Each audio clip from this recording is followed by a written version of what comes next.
114,000. There is no way. There is no way that I'm owing that money because like I'm even unemployed. Let's talk about that. The recent news that the VAT will be increased to 15.5 is definitely not good. Good news. I personally don't feel like I'll be able to afford it. I mean, like the 15% on its own, it's already been hard, and to consider the fact that most of us are students and we're using NSFAS as a funding, it's a huge challenge. So we're hoping that somehow maybe the opposition parties will be able to fight and revoke the VAT and maybe at least try to return it back to 15 because at least like we're used to it. Unlike now that they're increasing it to even 15.5.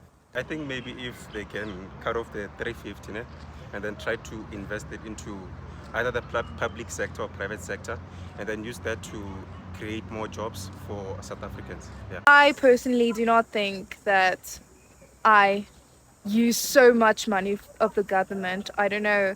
It seems like a very, very huge number to me. And as far as I know, I try to save as far as possible. And I know I'm not the only one who does this.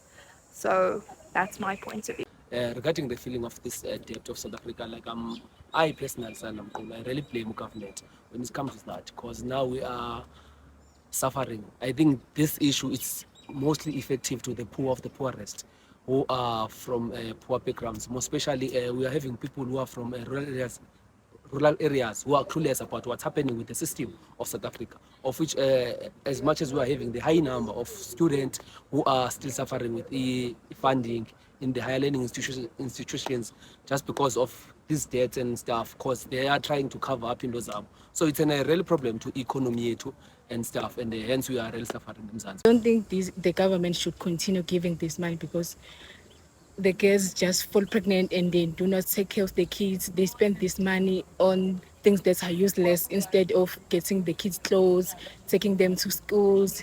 Yeah, but yeah. See, we don't know exactly where the money is going, so we can't say cut off this, cut off that.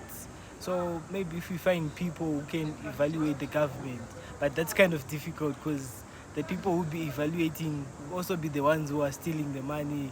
It's just a cycle of corruption. So I'm not sure like what's the answer to the question. Thank you. I think the government should continue to pay for grant because many people out there are struggling and they really do need this money. So if the government doesn't continue paying for the grant, life's gonna be really tough.